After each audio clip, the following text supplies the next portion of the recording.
कर्मापिते च मधुरं मधुरं स्वरूपं कर्मापिते च मधुरं मधुरा स्मृतिश्च बुद्धिं प्रबोधय प्रभो मधुबोधशक्तिं विद्यां प्रयच्छ परमां परिभावयामि।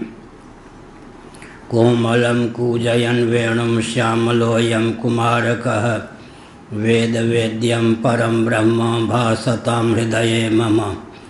कूजन्तं राम रामेति मधुरं मधुराक्षरम् आरुह्य कविताशाखां वन्दे वाल्मीकिकोकिलं।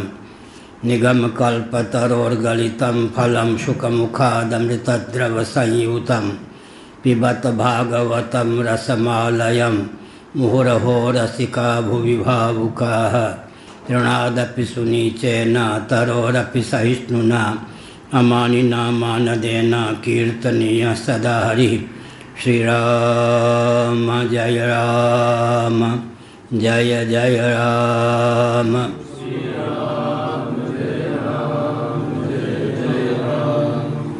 धर्म की अधर्म का प्राणियों में विश्व का गौ माता की गोहत्या भारत सर्वभूत हृदय धर्म सम्राट श्री स्वामी करपात्री जी महाराज की, श्री जगन्नाथ महाप्रभु की, श्री बलभद्र महाप्रभु की, भगवती सुभद्रा देवी की।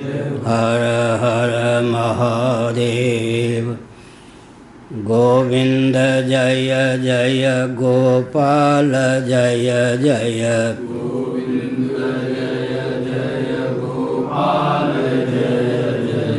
राधा रमण हरि गोविंद जय जय। राधा रमण हरि गोविंद जय जय। श्री कृष्ण गोविंद हरे मुरारे।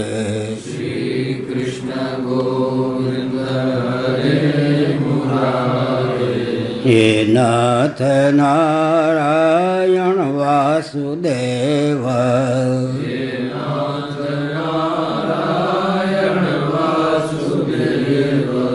गोविंद जय जय गोपाल जय जय।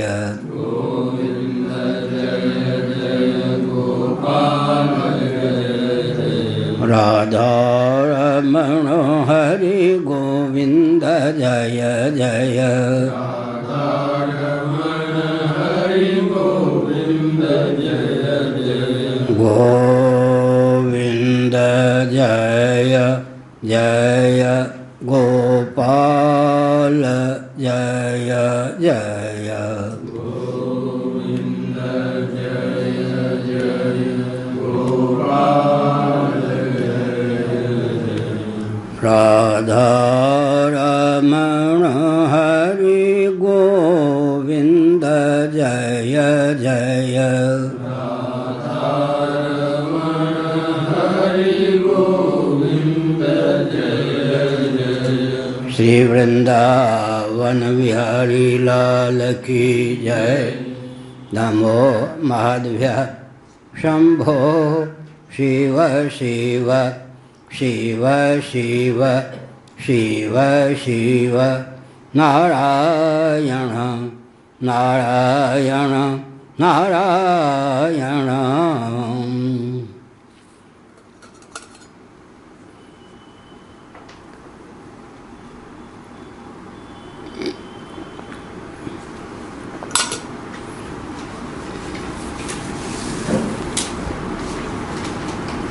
ये जनरेटर से है। अच्छा। श्रीमद्भागवत सप्तम स्कंद अध्याय 6 श्लोक 26, 27, 28। धर्मार्थ काम इतियो विहितस्त्रिवर्ग इक्षात्रयीनयदमो विविधा च वार्ता मन्ये तदेतदखिलं निगमस्य सत्यं स्वात्मार्पणं सुहृदः स्वसुहृदः परमस्य पुंसः। ज्ञानं तदेतदमलं दुर्वापमाह नारायणो नरसखः किल नारदाय एकान्तिनां भगवतस्तदकिञ्चनानां पादारविन्दरजसाप्लुतदेहिनां स्यात् श्रुतमेतन्मया पूर्वं ज्ञानं विज्ञानसंयुतं धर्मं भागवतं शुद्धं नारदाद्देवदर्शनात्।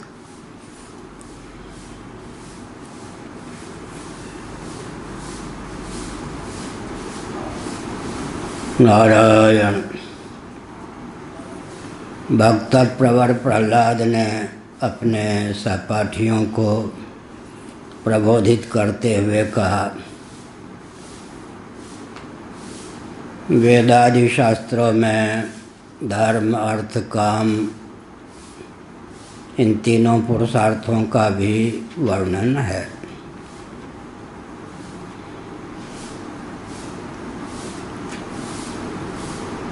ईक्षात्रयी नयदमो विविधा च वार्ता।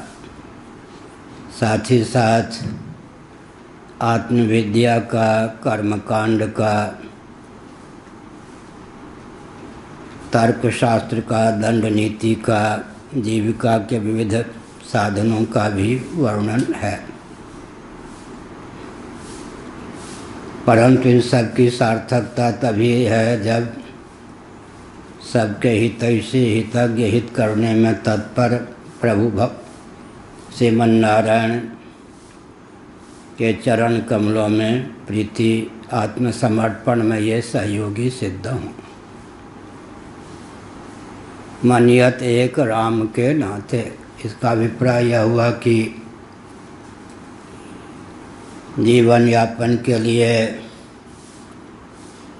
अर्थ भी चाहिए, काम भी चाहिए। अर्थ और काम को नियंत्रित मर्यादित रखने के लिए धर्म चाहिए। देहत्याग के बाद अधोगति प्राप्त न हो तदर्थ भी धर्मानुष्ठान चाहिए। साथ ही साथ आत्मा कर्ता भोक्ता है, संसारी सुखी दुखी है। इस अज्ञान के निवारण के लिए आत्म विज्ञान भी चाहिए। परंतु धर्म के भी धर्म, अर्थ के भी अर्थ, काम के भी काम, मोक्ष के भी मोक्ष, आत्मा के भी आत्मा जो भगवान हैं उनके प्रति जीव सर्वतोभावेन समर्पित हो जाए, अर्थात भगवत भक्ति में विनियुक्त प्रयुक्त धर्मार्थ काम की सार्थकता है। दंड नीति आदि की सार्थकता भी तभी है जब हमारा जीवन कमनीय वर्णीय सगुण निर्गुण भगवान के प्रति समर्पित हो जाए, तब सबकी सार्थकता है। यदि भगवत भक्ति से विमुख करने में कर्मकांड इत्यादि का भी विनियोग हो जाता है तो उनकी सार्थकता मानो नहीं है। सर्वे वेदा यत्पदमा मनन्ति वेदैश्च सर्वैरहमेव वेद्यः। वेदों का तात्पर्य बहुत गंभीर है। बीज निषेध कर्मकांड में प्रयुक्त है, उसका तात्पर्य समझना। उपासना कांड में परम उपास्य के रूप में भगवान को ही समझना, और ज्ञान कांड में जो परमात्मा हैं वे हमारे उपास्य हैं, भजनीय हैं, कमनीय हैं, वर्णीय हैं, अंशी सरीखे हैं, और उन्हीं के प्रति जीवन समर्पित हो तब जीव के जीवन की सार्थकता है। इस रहस्य को भी समझने की आवश्यकता है। इसीलिए भगवद गीता आदि में भी संकेत किया गया कि वेदों का जो अधिक भाग है वो जगत की उत्पत्ति स्थिति समृद्धि जीवों के निग्रह अनुग्रह के वर्णन से ही भरपूर है। उसका तात्पर्य अगर अध्यारोप ही ना हो तो अपवाद कैसा। अध्यारोप सुव्यवस्थित ढंग से हो तब सुव्यवस्थित ढंग से अपवाद भी हो सकता है। जिन सब का अपवाद निरसन, जिन सब की व्यावृत्ति अपेक्षित है, उन सब का वर्णन विस्तार पूर्वक है। सामान्य व्यक्ति क्या, अच्छे अच्छे तार्किक विद्वान भी वेदों के तात्पर्य को अभिव्यक्त करने में विमोहित हो जाते हैं, ये अभिप्राय। सबके मूल परमात्मा हैं, वही भजनीय हैं, कमनीय हैं, रमणीय हैं, गमनीय भी हैं, प्राप्य हैं, सर्वथा परम आत्मीय हैं, आत्मस्वरूप भी हैं। इस प्रकार प्रहलाद ने अपना भाव व्यक्त किया। यहाँ भक्ति की प्रगल्भता का प्रकरण है, इसलिए नहीं निंदा निंद्यम निंदितुम प्रवर्तते अपितु विधेयम स्तोतुम की दृष्टि से आत्मविद्या की निंदा में तात्पर्य नहीं है। कल विस्तार पूर्वक बताया गया कि भगवद भक्ति इसलिए आवश्यक है कि भगवान अपने भक्तों के हृदय में स्वयं ही चिन्मय कर कमलों से अंतर्यामी होने के कारण जब ज्ञान दीपक प्रज्वलित करते हैं तब सुगमता पूर्वक चिज्जडक ग्रंथि का दर्शन, उसके भेदन का बल और वेग जीवों को प्राप्त होता है। अपने बलबूते पर कोई ज्ञान दीपक प्रज्वलित करना चाहे तो रिद्धि सिद्धियों के चपेट में आए बिना नहीं रहता। सुगम मार्ग यही है भगवद भक्ति की प्रगल्भता। माना कि भगवान सगुण साकार भी हैं, सगुण निराकार भी हैं, निर्गुण निराकार भी हैं। मूलतः तो निर्गुण निराकार ही हैं। सगुण का पर्यवसान निर्गुण में, साकार का पर्यवसान निराकार में होना आवश्यक है। क्रिया का पर्यवसान अक्रिय में,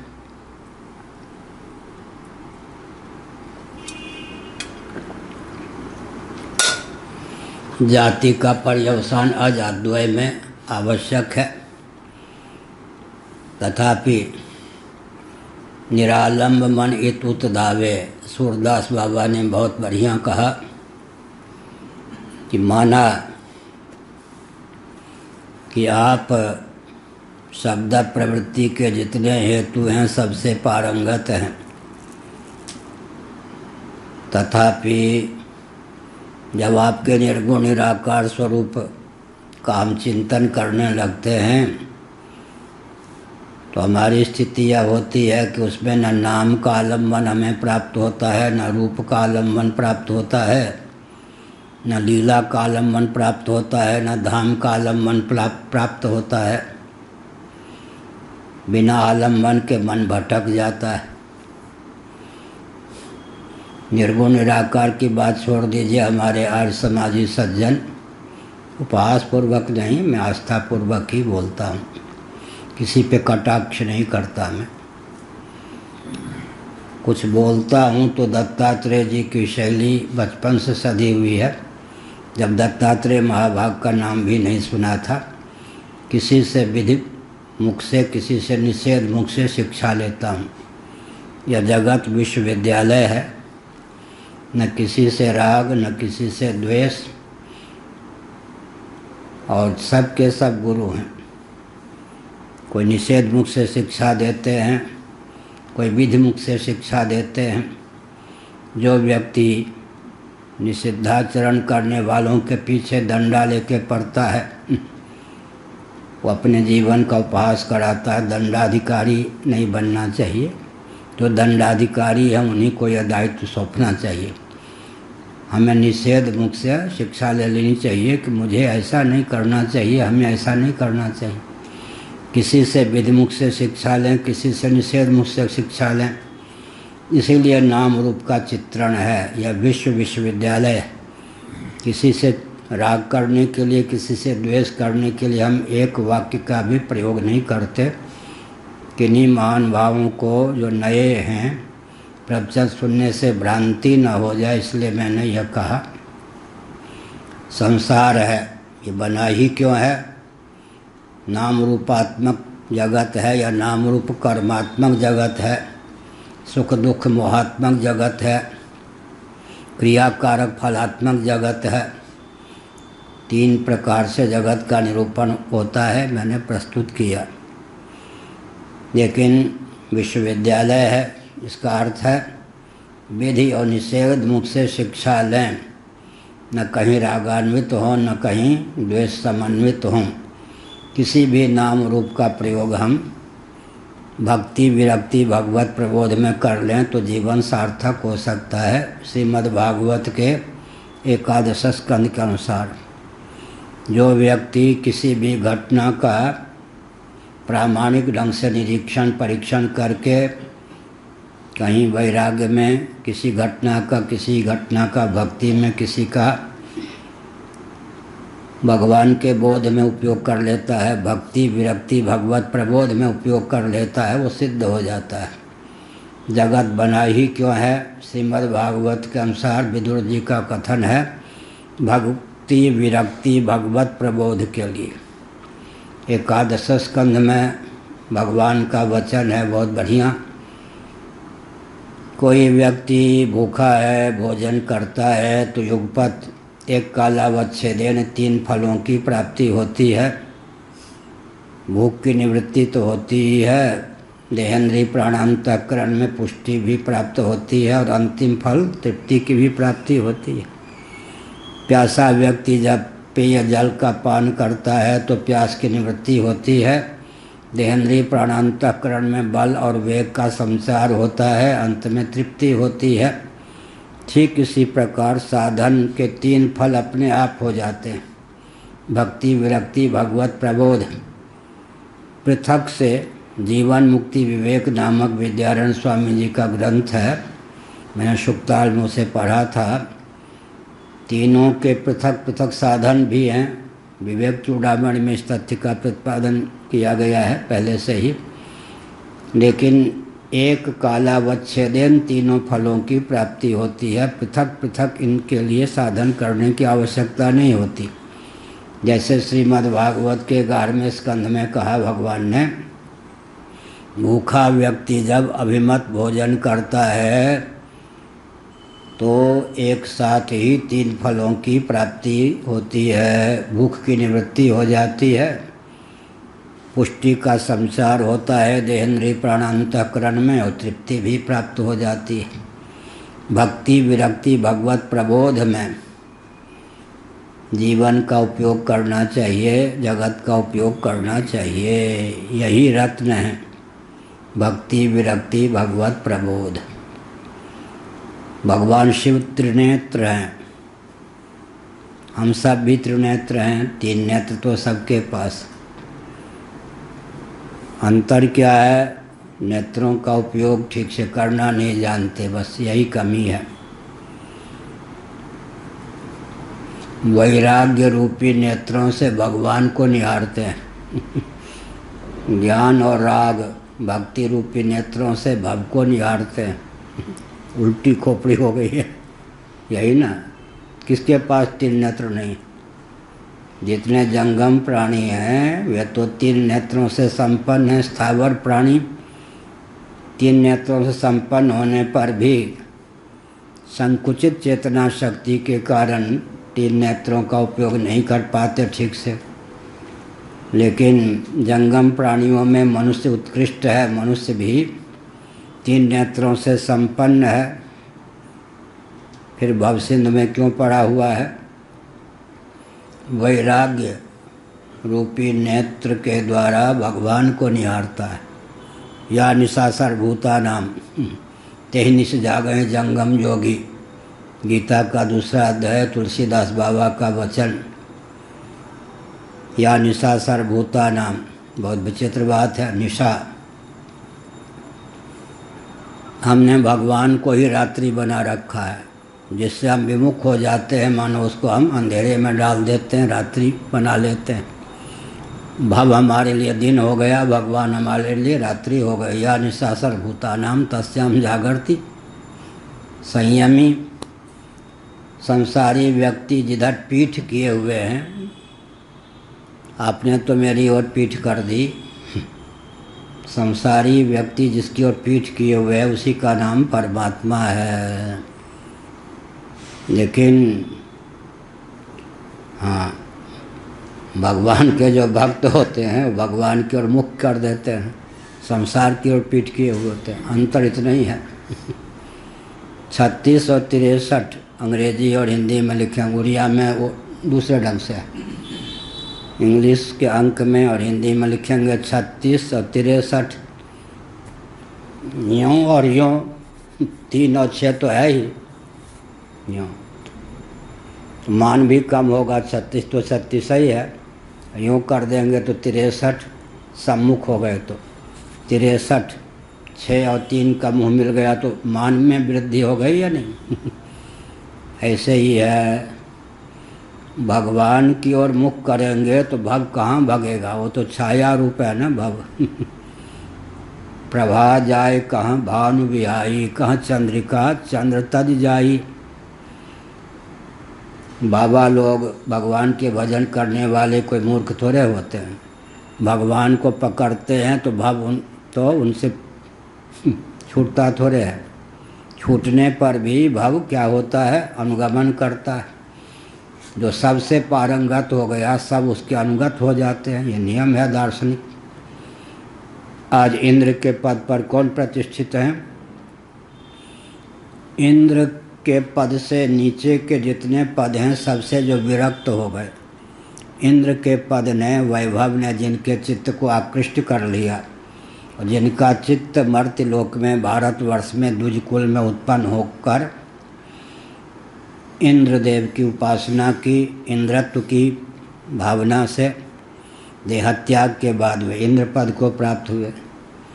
इंद्र का वैभव भी जिनके चित्त को आकृष्ट नहीं कर सका, बृहदारण्यक उपनिषद के अनुसार आज जो ब्रह्मा जी के पद पर हैं, कभी तो मर्त्यलोक में भारतवर्ष में द्विज कुल में उत्पन्न थे, मानसिक विधा से अश्वमेध आदि के आलम्बन में समर्थ थे।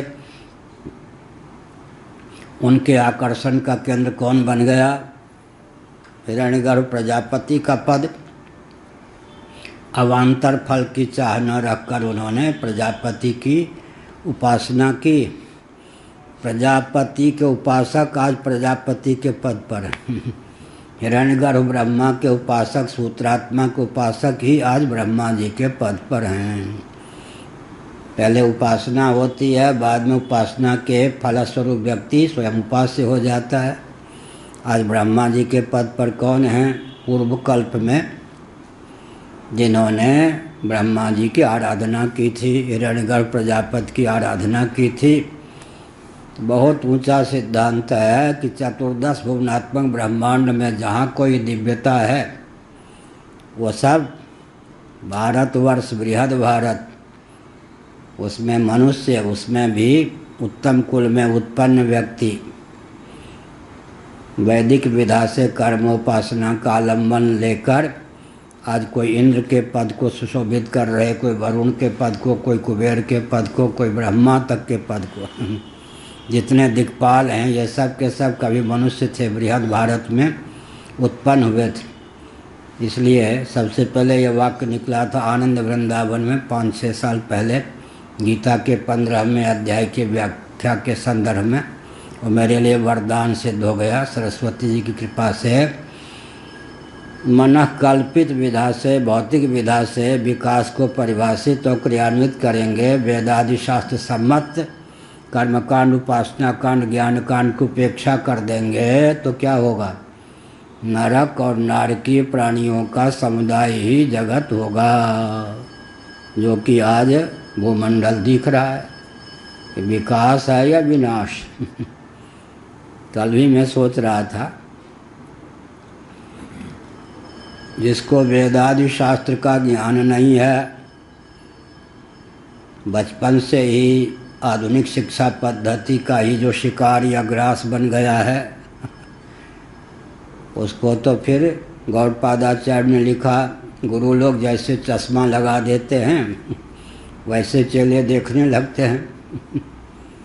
इसका मतलब जिसका हृदय और मस्तिष्क ही आधुनिक शिक्षा पद्धति के आधार पर बना है, वो तो कहेगा बहुत प्रगति हो रही है, बहुत प्रगति हो रही है, बहुत अच्छी बात। वो समर्थक बन जाएगा।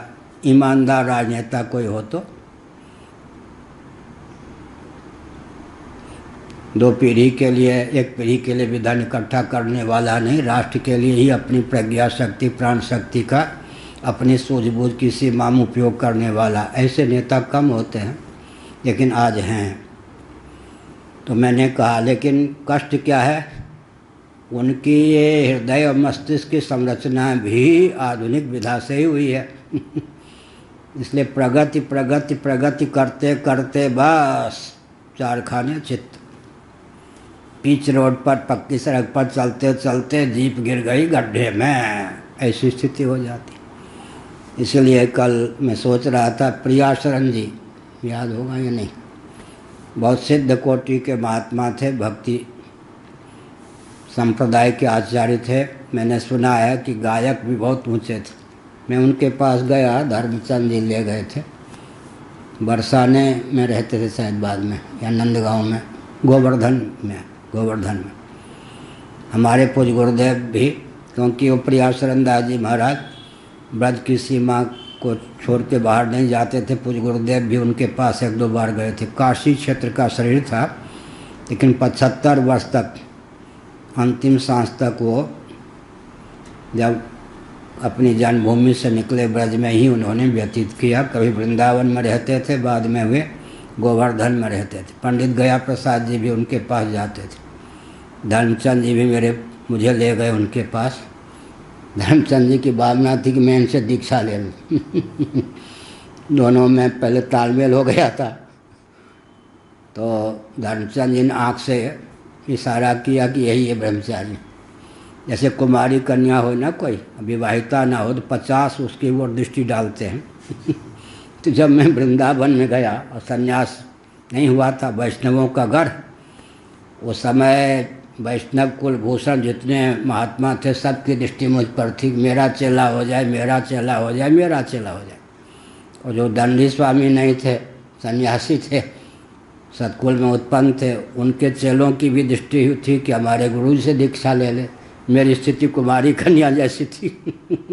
और मैं अपने जीवन में 60 में ही धर्म सम्राट पूज्य स्वामी कटपाती जी महाराज को गुरु के रूप में वरण कर चुका था।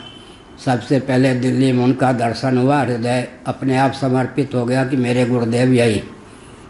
प्रतिबंध था कालकृत, तो संकेत किया, प्रियाशरण जी समझ गए।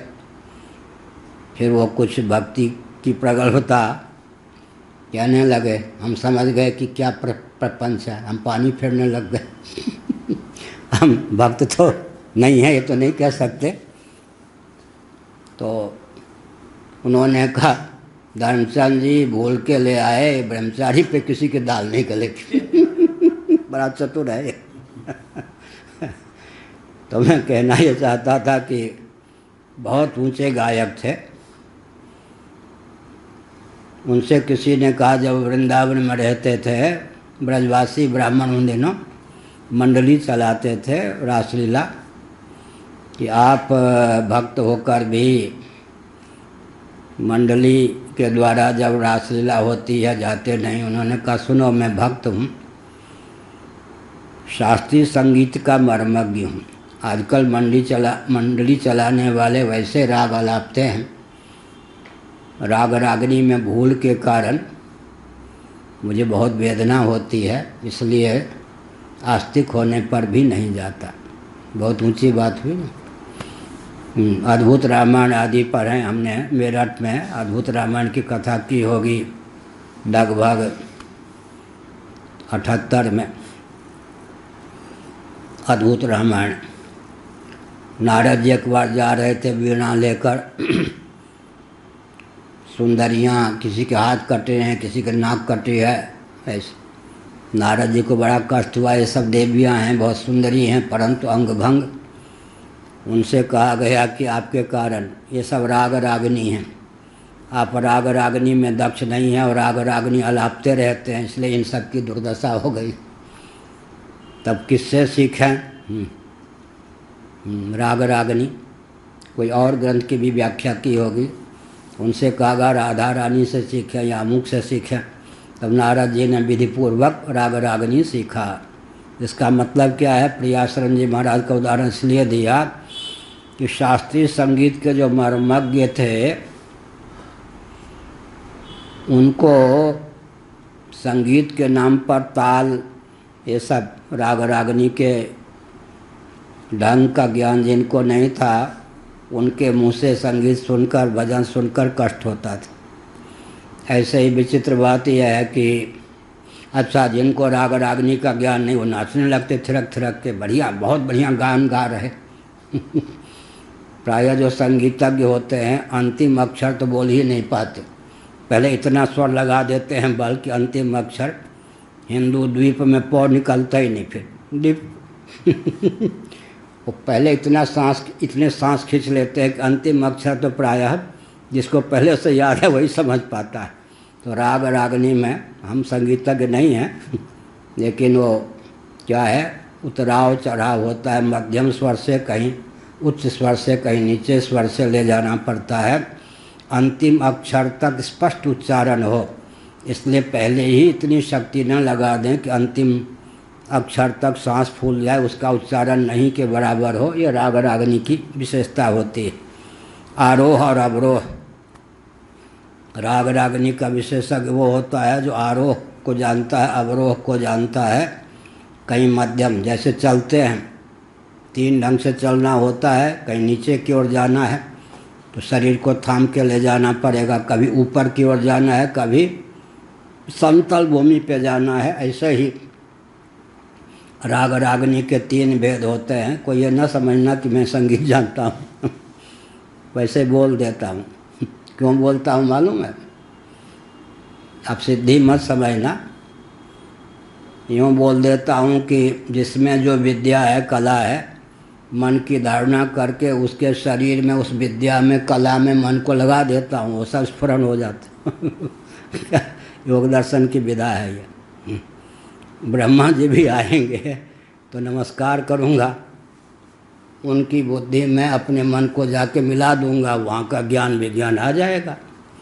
ये है, और कोई बात नहीं है। तो जो ये परकाय प्रवेश की विद्या है, एक आए थे ना महाराष्ट्र के योगी, बहुत ऊंचे, 108 वर्ष के, नकली नहीं, सचमुच में आए लोग लेकर आए थे ब्राह्मण, कि यह पवित्र तीर्थ है। मधुसूदन तीर्थ जी महाराज को भगवती विमला सिद्ध थी। विश्व में आजकल जो भी शक्तिपात की चर्चा है, इस पीठ के ही शिष्य या प्रशिष्य हैं वो सब। अब तो समाप्त हो गए होंगे बहुत से, 1-2 रह गए होंगे। तो आए थे परकाय प्रवेश पर प्रश्न करने के लिए, स्वयं अच्छे योगियों में थे, महाराष्ट्र के थे शायद, लगभग पौन घंटे हम बोले होंगे। परकाय प्रवेश पर बहुत आनंदित होकर गए। तो हमने संकेत किया, क्या संकेत किया? आरोह और अवरोह। इसी प्रकार से वस्तु स्थिति है कि जिनकी शिक्षा ही वर्तमान विधा से हुई है, वे तो कहेंगे बहुत अच्छा विकास हो रहा है, बहुत अच्छा विकास हो रहा है, दृष्टि ही नहीं उनके पास। लेकिन जिनको वेदादि शास्त्रों का विधिवत ज्ञान है, उनकी दृष्टि में इससे अधिक पतन कुछ हो ही नहीं सकता है। तो भौतिकवादी जो हैं, वे अपनी विधा से विकास को परिभाषित और क्रियान्वित करते हैं, तो नरक और नारकी प्राणियों का समुदाय ही जगत बना पाते हैं। कहाँ से बोल रहा हूँ? बृहदारण्यक उपनिषद, शंकर भाष्य सहित। भौतिकवादी मरने के बाद क्या होते हैं? तरुलता, गुल्म इत्यादि अधोगति को प्राप्त होते हैं देहात्मवादी। इसलिए शास्त्र सम्मत विधा से विकास को परिभाषित और क्रियान्वित करने की आवश्यकता है। यहाँ भगवान की भक्ति में तात्पर्य है। मैंने यह कल कहा था कि मच्चित्ता मद्गत प्राणा बोधयन्तः परस्परम कथयन्तश्च माम नित्यम तुष्यन्ति च रमन्ति च, ये सब वचन। मय्यासक्त बना पार्था योगम युञ्जन मदाश्रय संशयम समग्रम माम यथा ज्ञास्य तच्छृणु। और फिर 18वें अध्याय में लीजिए, पराभक्ति का पर्यवसान ज्ञान में है या नहीं? गीता में कोई ऐसा वचन नहीं है भक्ति परक जिसका पर्यवसान तत्व ज्ञान में ना हो, संपूर्ण गीता में। पराभक्ति का पर्यवसान भी तत्व ज्ञान में 18वें अध्याय में है। इसका अर्थ तत्व ज्ञान में पर्यवसान भक्ति का होना ही चाहिए। अरे बहुत बढ़िया, 7वें अध्याय के आधार पर 4 प्रकार के भक्त हैं। अब गणित की दृष्टि से मैं बोल रहा हूँ। 7वें अध्याय के अनुसार क्या है, 4 प्रकार के भगवान के भक्त। तो ज्ञानी का नाम अभक्त है या भक्त? ज्ञानी का नाम जब भक्त है भगवान की दृष्टि में, तो ज्ञान का नाम भक्ति हुआ या नहीं? गणित की दृष्टि से देखिए, जब आप ज्ञानी को भक्त कहेंगे, आप मत कहें भगवान तो कहेंगे, आप कह चुके हैं चतुर्विधा भजन्ते माम ज्ञानी त्वात्मे में। मतलब तो गणित की दृष्टि से जब ज्ञानी भक्त है तो भक्ति युक्त का नाम क्या हुआ ना? भक्त हुआ ना। तो ज्ञानी को भक्त कहा तो भक्ति का नाम अपने आप में ज्ञान हो गया या नहीं? तो ज्ञान से कहाँ तक बचेंगे? अच्छा, भगवान के स्वभाव प्रभाव आदि का ज्ञान नहीं होगा तो भजन कैसे करेंगे? तो मैं जो विषय छोड़ रहा था, कहाँ, निरालंब मन इतुत धावे। सगुण साकार भगवान की उपासना सुगम क्यों है? तत्व वही निरावरण ब्रह्म अविद्या काम कर्म से कलुषित नहीं, साक्षात परमात्मा ही अचिंत्य लीला शक्ति के योग से सगुण साकार श्री विष्णु पुरुषोत्तम श्रीमन नारायण रामकृष्ण आदि रूपों में अभिव्यक्त होते हैं। निरावरण ब्रह्म हमारे पूज्य गुरुदेव ने नाम रखा है, सगुण साकार भगवान का निरावरण ब्रह्म। वहाँ क्या विशेषता है? नाम का आलंबन, रूप का आलंबन, लीला का आलंबन, धाम का आलंबन, स्वभाव का आलंबन, प्रभाव का आलंबन आलंबन, और निर्गुण निराकार में केवल स्वरूप का आलंबन। न नाम का, न रूप का, न लीला का, न धाम का। नाम का आलंबन भी लेंगे तो अतद व्यावृत्ति अतन्निरसने न। इसलिए सूरदास बाबा ने कहा, श्री वल्लभाचार्य की परंपरा में सूरदास जी को माना जाता है, वल्लभाचार्य जी के सुपुत्र विट्ठल जी की परंपरा में। लेकिन सूरदास जी ने सूर विनय पत्रिका भी गीता प्रेस से हिंदी अनुवाद सहित प्रकाशित है। उसमें जो पहला पद है, सूर सगुण लीला पद गावे। प्रभु आपका जो निर्गुण निराकार स्वरूप है उसमें नाम रूप लीला धाम का आलंबन न होने के कारण मन इधर उधर भटक जाता है। आज समाजी सज्जनों की चर्चा में कर रहा था, उसी संदर्भ में कई वाक्य बोल दिया। वे भगवान को न निर्गुण मानते हैं न साकार मानते हैं, बीच का मानते हैं। कैसा? सगुण निराकार। उनकी त्रुटि नहीं है। जो भगवान को जगत का केवल निर्माता निमित्त कारण मानते हैं, दार्शनिक क्षेत्र की सीमा में वे भगवान को सगुण निराकार ही मान सकते हैं। जैसे कि वैशेषिक, जैसे कि नैयायिक, जैसे कि शेश्वर सांख्यवादी योगी, जैसे कि आर्य समाजी। नियम है।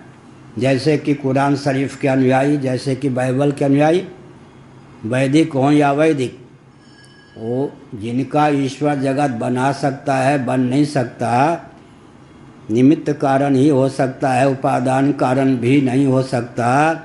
उनका ईश्वर नीचे साकार नहीं होगा, ऊपर निर्गुण नहीं होगा, सगुण निराकार होगा। आज समाजी सज्जनों की कठिनाई ये होती है कि स्वयं को सगुण साकार मानते हैं, इष्ट चुनते हैं सगुण निराकार, तो भजन नहीं हो पाता। अब सगुण साकार की उपासना करते करते चित्त में वह बल और वेग प्राप्त होता है कि मन हठात सगुण निराकार की ओर चला जाता है। सगुण निराकार की उपासना करते करते चित्त में वह बल और वेग प्राप्त होता है कि मन निर्गुण निराकार की ओर समाकृष्ट हो जाता है। निर्गुण निराकार परमात्मा की उपासना करते करते चित्त में वह बल और वेग प्राप्त होता है कि ब्रह्मात्म तत्व के एकत्व बोध की ओर चित्त अग्रसर हो जाता है। तो हमने ये संकेत किया। तो पहले यह देखना चाहिए अपने साथ तो न्याय करें ना। जब तक हम स्वयं को सगुण साकार मानते हैं और कुछ नहीं मानेंगे तो मनुष्य तो मानेंगे, स्त्री तो मानेंगे, पुरुष तो मानेंगे, ब्राह्मण आदि कहने में परहेज हो तो कुछ तो मानेंगे। तो जब तक शरीर के अनुकूल आत्मबुद्धि है तब तक अपने आप को सगुण साकार मानते हैं और इष्ट चुन लिया सगुण निराकार। तो क्या होगा? गीता का 12वां अध्याय, अव्यक्ता, अव्यक्त में आसक्त चेतसा, अव्यक्तासक्त चेतस, गतिर ही दुखम, अव्यक्ता ही गतिर दुखम देहवद्भिर अवाप्यते। इसका मतलब क्या है? कठिनाई होगी। अब अपने को सगुण साकार न मान के सगुण निराकार मानते हैं, इष्ट चुंगला निर्गुण निराकार, तो उसमें भी कठिनाई होगी। इसलिए पहले ये देखना चाहिए, भरी लोचन विलोक अविदेशा तब सुनियो निर्गुण उपदेशा। भरी लोचन विलोक अविदेशा, सगुण साकार भगवान की डट के उपासना करना बहुत अच्छा है। चीज़ वही है। मैंने कई बार संकेत किया, सगुण कहने के लिए हैं भगवान, सगुण सिद्ध भी होते हैं क्या? कुछ जटिल पहली मैंने बोल दी। माम भजन्ति गुणा सर्वे निर्गुणम निरपेक्षकम सुहृदम प्रियमात्मानम साम्या संगादयो गुणाः। भागवत, माम भजन्ति गुणा सर्वे निर्गुणम निरपेक्षकम सुहृदम प्रियमात्मानम साम्या संगादयो गुणाः। भगवान में जो गुणगण हैं वो गुणगण प्रतीति में गुणगण हैं या सचमुच में गुणगण हैं? स्वरूप की तदनुरूप अभिव्यक्ति का नाम है गुण। ये गुण की परिभाषा भागवत के अनुसार है, ये सांख्य सिद्धांत के अनुसार नहीं।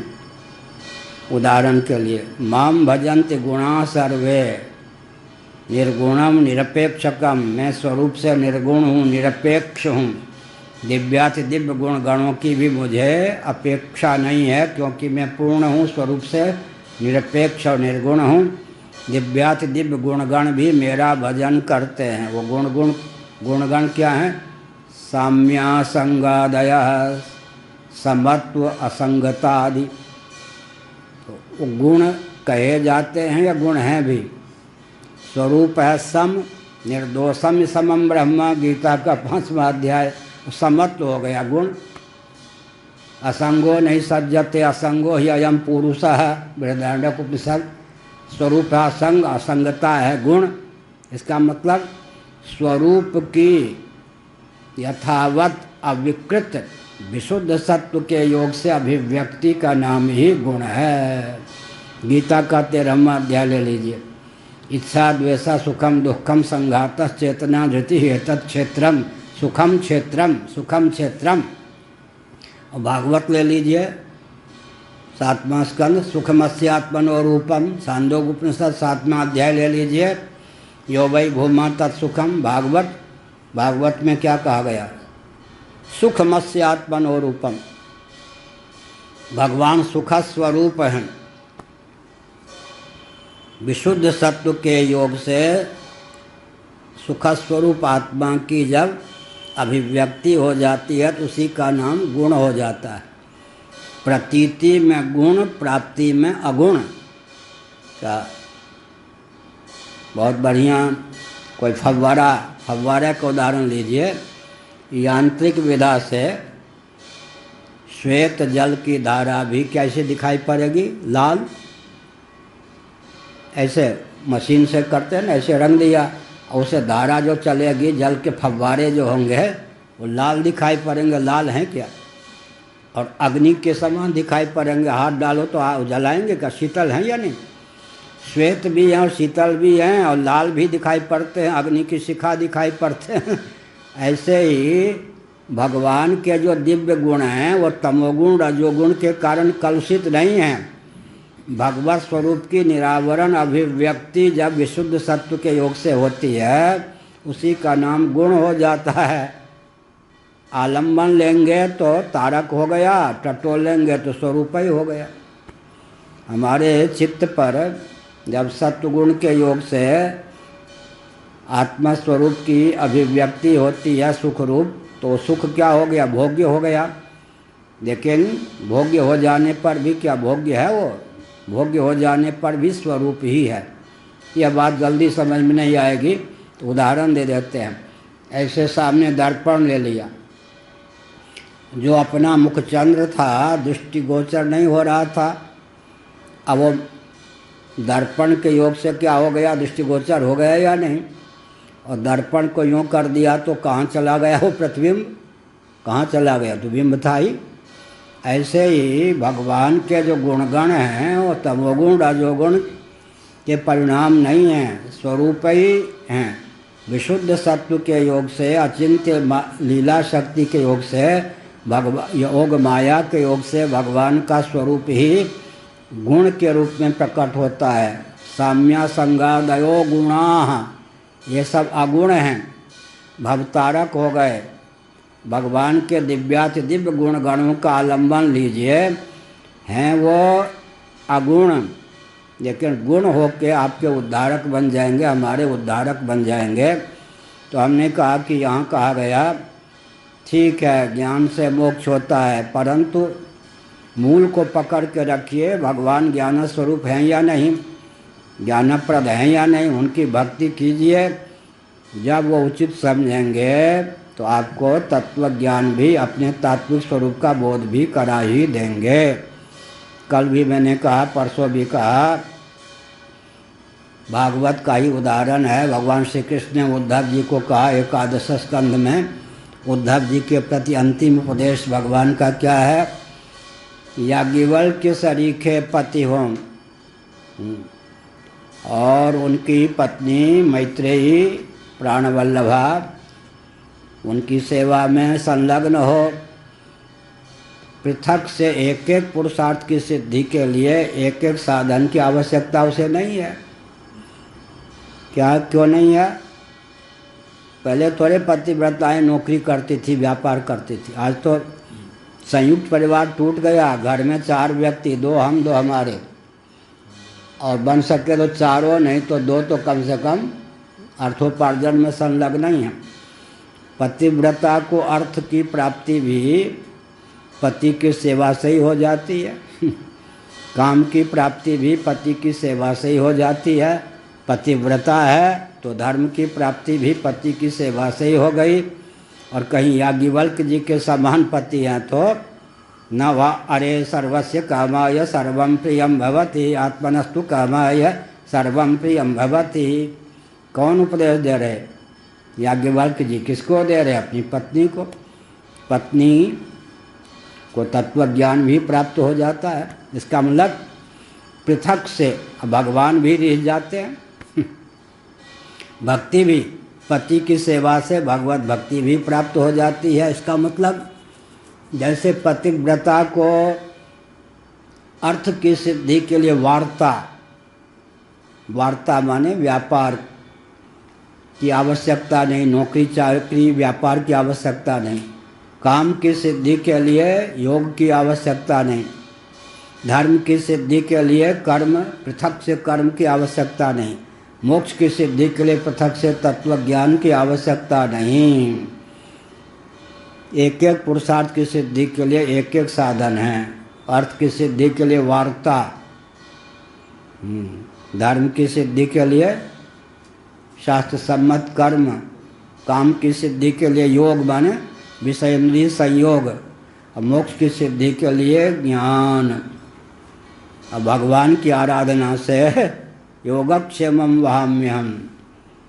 भागवत धर्म जब हृदय में है तो सामान्य धर्म तो है ही, अनुगमन करेंगे, यह कहा गया। स्वात्मार्पणम स्वसुहृदः परमस्य पुंसः। भगवान ही एकमात्र परम सुहृद हैं, परम पुरुष हैं, कमनीय वर्णीय हैं, आत्मीय और आत्मस्वरूप हैं। देहेंद्रीय प्राणांतःकरण सहित स्वयं को उनके चरणों में समर्पित कर दें, उनकी समर्चा करें तो चारों पुरुषार्थों की सिद्धि हो ही जाती है। और पंचम पुरुषार्थ प्रेम, पंचम पुरुषार्थ जो प्रेम है वो नीचे के चारों पुरुषार्थों को देने में समर्थ है। चारों पुरुषार्थों से अतीत पंचम पुरुषार्थ भक्तों ने माना। धर्म न अर्थ न काम रुचि गति न चाहो निर्वाण, जन्म जन्मरति राम पद यह वरदान न आन। तुलसीदास जी ने भी पंचम पुरुषार्थ का वर्णन किया है। मधुसूदन सरस्वती जी ने ज्ञानी च भरतर सभा, चकार से पंचम पुरुषार्थ का उल्लेख कर दिया। गीता 7वें अध्याय की टीका जो मधुसूदनी है, ज्ञानी च भरतर सभा, चकार से उन्होंने पंचम पुरुषार्थ का निरूपण कर दिया। भक्त रसायन के रचयिता मधुसूदन सरस्वती महाभाग जी ने पंचम पुरुषार्थ को माना। तुलसीदास जी और मधुसूदन सरस्वती जी समकालिक थे, दोनों काशी में रहते थे। बहुत अच्छी बात है। आनंद कानने यस्मिन, यह जो वचन है रामचरितमानस की प्रशस्ति, एक श्लोक मधुसूदन सरस्वती जी की टिप्पणी है, समीक्षा है रामचरितमानस पर। जंगम तरु है तुलसीदास, कविता मंजरी भांति राम भ्रमण भूषिता। आनंद कानन किसका नाम है? काशी का आनंद कानन है यस्मिन। तुलसीदास जो कौन है? जंगम तुलसी, चलता फिरता तुलसी। उसकी कविता रूपी मंजरी पर राम रूपी भ्रमर लोटपोट है। एक ही श्लोक में तुलसीदास जी ने रामचरितमानस की प्रशस्ति लिख के भेज दी। दोनों समकालिक थे। कौन? मधुसूदन सरस्वती जी। मधुसूदन सरस्वती जी बंगाल नदिया के। चैतन्य महाप्रभु के इतने बाढ़ आ गई कि मधुसूदन सरस्वती भी उन्हीं की जन्मभूमि के थे, ये लोग भूल गए। चैतन्य महाप्रभु जी कुछ पहले हुए हैं, लेकिन दोनों की जन्मभूमि नदिया है। भक्ति की प्रगल्भता में लोग ये भूल गए कि चैतन्य महाप्रभु जी की जन्मभूमि और मधुसूदन सरस्वती जी की जन्मभूमि एक है। हमने भाव व्यक्त किया था, योग नहीं लगा कि नदिया एक बार जाना है। और एक बार कहाँ जाना है? रविन्द्रनाथ टैगोर का जो विद्यालय था वहाँ शांति निकेतन बंगाल में।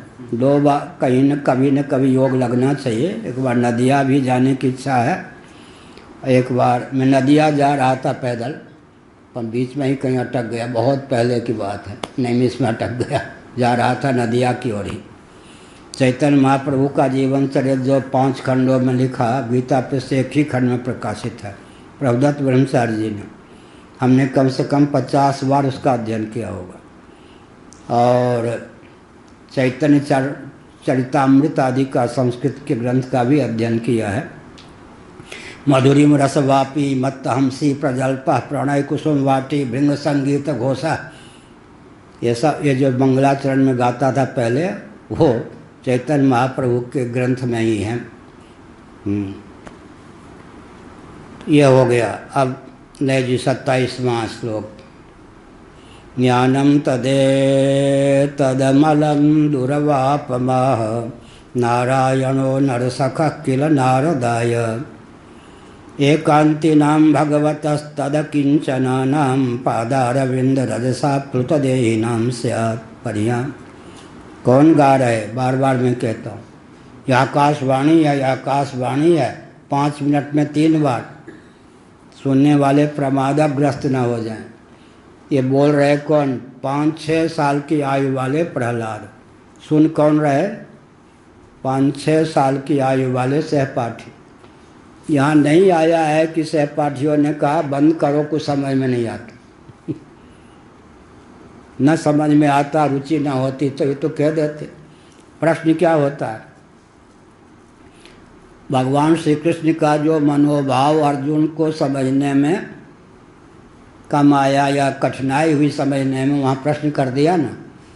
इसका मतलब जहाँ प्रश्न नहीं किया वो सब समझ गए अर्जुन। हमारे लिए वो भी बहुत जटिल है। इधर ध्यान दीजिए, ये सब तो बाल गोपाल हैं, सुनने वाले ना हैं। मैं कह रहा हूँ कथा की दृष्टि से लाखों वर्ष प्राचीन घटना है। ये सब 5-6 साल के सहपाठी हैं। कोई 7 के होंगे कि 6 के होंगे, 5 के होंगे। प्रहलाद जी 5-6 साल के थे। श्रोता वक्ता दोनों की आयु कितनी? 5-6 साल 7 साल की। अगर प्रहलाद जी की बात समझ में ना आती तो कह देते भैया बंद करो, तुम खेलो कूदो। ऐसा नहीं कहा, इसका समझ में आ गई बात, बहुत ऊंची चीज़ है। लेकिन उपदेश का स्तर कितना है ऊंचा। इसलिए भजन को कल पे नहीं टालना चाहिए। क्या संसार को कल पे भले ही टाल दें। अब सनातन धर्म विशेषता क्या है? तदर्थे खिल चेष्टितम, भागवत का 11वां स्कंध, गीता का 9वां अध्याय 10वां अध्याय देखिए, 7वां अध्याय देखिए। यत करोसि यदश्नासि यद जुहोसि ददासि यत। यहाँ तो व्यवहार परमार्थ के लिए, हमारे यहाँ व्यवहार के लिए है ही नहीं। व्यवहार परमार्थ के लिए है। व्यवहार तो अपने आप आनुषंगिक रूप से सज जाता है। अरे भाई आम का वृक्ष लगाया तो आम का फल तो मिलेगा, लेकिन छाया कहीं भग जाएगी क्या? अवान्तर फल के रूप में व्यवहार की सिद्धि हो जाती है। भोग के लिए व्यवहार है ही नहीं, भजन के लिए, भगवत प्राप्ति के लिए व्यवहार है। भोग की सिद्धि तो अवान्तर फल के रूप में हो ही जाती है। इसलिए ज्ञानम तदेतदमलम दुर्वापमाह नारायणो नरसखा किल नारदाय एकांतिनां भगवतस्तद किंचनानां पादारविंद रसा प्लुतदेहिनां स्यात्। नारायण 27वां। ये बालकों, मेरे सहपाठियों, मित्रों, यह निर्मल ज्ञान जो मैंने तुम्हें बताया बहुत दुर्लभ है। नर नारायण ने देवर्षि नारद को उपदेश किया। बद्रीनाथ में नर नारायण रहते हैं। 2 पर्वत भी हैं, बीच में अलकनंदा। बद्रीनाथ गए थे? बीच में अलकनंदा है। मैं तो 3 महीने रहा हूँ बद्रीनाथ में, 66 में। नर नारायण पर्वत है, बीच में अलकनंदा गंगा की धारा है। नर नारायण पर्वत पर उद्धव गुफा भी है, वहाँ तक मैं गया। उधर वसुधारा तक भी गया। तो नर नारायण पर्वत, वहाँ नर नारायण ऋषि ने नारद जी को उपदेश दिया। धर्म धर्म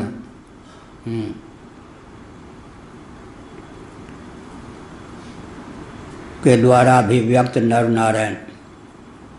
नर नारायण, नारायणो नरसखा किल नारदाय, दोनों ने नारद जी को उपदेश दिया।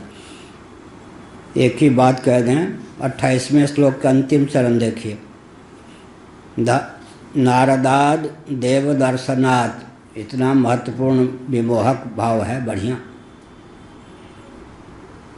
देव दर्शनात् नारदात, जिनका दर्शन होने पर देव दर्शन सुनिश्चित है। नारद का देव दर्शनात् मानो नारद जी का दर्शन हो गया तो देव दर्शन हो ही गया। देव दर्शन कराने में जो सर्वथा समर्थ हैं, कितना बढ़िया। नारदाद देव दर्शनात्, नारद का अर्थ हो गया पंचमी विभक्ति को परिणत कर दें तो नारद माने देव दर्शन। नारद जी का दर्शन हुआ तो मानो देव दर्शन हो ही गया। नारद, नार माने ज्ञान, दो माने देने वाले। नारद संस्कृत में अर्थ नारदाद देव दर्शनात्, और नारद रद नहीं, उर्दू का नहीं, नार माने ज्ञान और दो माने देने वाले। नारद ज्ञानप्रद। उर्दू ढंग से अर्थ करें तो जिनका दर्शन रद्द ना हो, व्यर्थ ना जाए, अमोघ दर्शन। नारद जी मिल गए तो समझ लीजिए भगवत दर्शन हो ही जाएगा। नारायण।